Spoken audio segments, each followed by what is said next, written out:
Welcome to my moms kitchen YouTube channel. আজকের recipe ধোকার ডালনা। এই ধোকার রেসিপিটা একটু অন্যরকমভাবে বানাবো। আশা করছি এই সম্পূর্ণ রেসিপিটা আপনাদের ভালো লাগবে। তো চলো ভিডিওটা স্টার্ট করা যাক।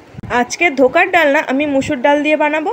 মুসুর ডালটাকে 2 ঘন্টা ধরে ভিজিয়ে রেখেছিলাম। এবার ডালগুলোকে বেটে নেব। আর এখানে কিছুটা রসুন ও আদা দিয়ে পেস্ট করে নেব। এবার বেটে রাখা ডালের মধ্যে দিয়ে দেবো ডিম। আমি এখানে 3টে ডিম ব্যবহার করেছি। আর লাগবে পেঁয়াজ কুচি, কাঁচা লঙ্কা কুচি, আদা রসুন বাটা, ধনে গুঁড়ো, জিরে গুঁড়ো, হলুদ গুঁড়ো, স্বাদমতো নুন, গরম মশলা গুঁড়ো, সবগুলোকে ভালো করে মিশিয়ে নেব।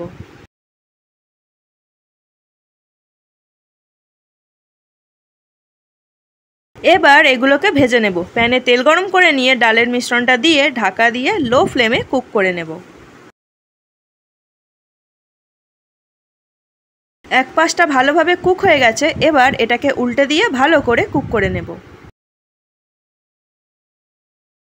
ধোকা রেডি হয়ে গেছে। এবার এটাকে ঠান্ডা করে নিয়ে কেটে নেব।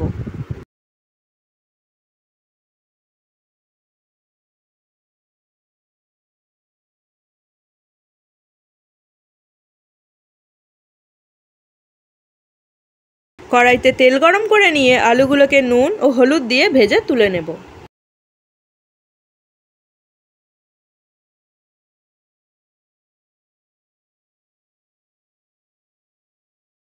ওই একই তেলে ফোড়নে দেব শুকনো লঙ্কা, গোটা গরম মশলা, তেজপাতা ও জিরে। সবগুলোর ফ্লেভার ছেড়ে দিলে দিয়ে দেব পেঁয়াজ কুচি, দিয়ে ভেজে নেব। আর দেব আদা রসুন বাটা, দিয়ে মিশিয়ে নেব। এবার বাকি মশলাগুলোকেও অ্যাড করে দেব। লাগবে হলুদ গুঁড়ো, লঙ্কা গুঁড়ো, কাশ্মীরি লঙ্কার গুঁড়ো, ধনে গুঁড়ো ও জিরে গুঁড়ো। সবগুলোকে দিয়ে ভালো করে মিশিয়ে নেব।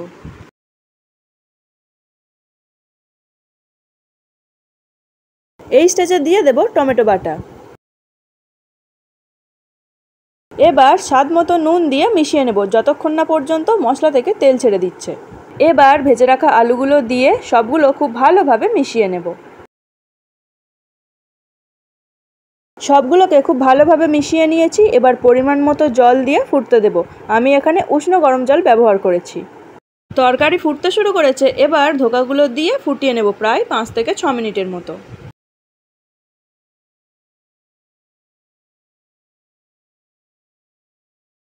ধোকা কিন্তু প্রায় রেডি হয়ে এসছে।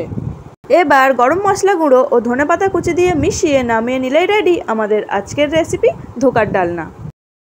রেসিপিটা আপনাদের ভালো লেগে থাকলে অবশ্যই একটা লাইক, কমেন্ট অ্যান্ড সাবস্ক্রাইব করে দেবেন।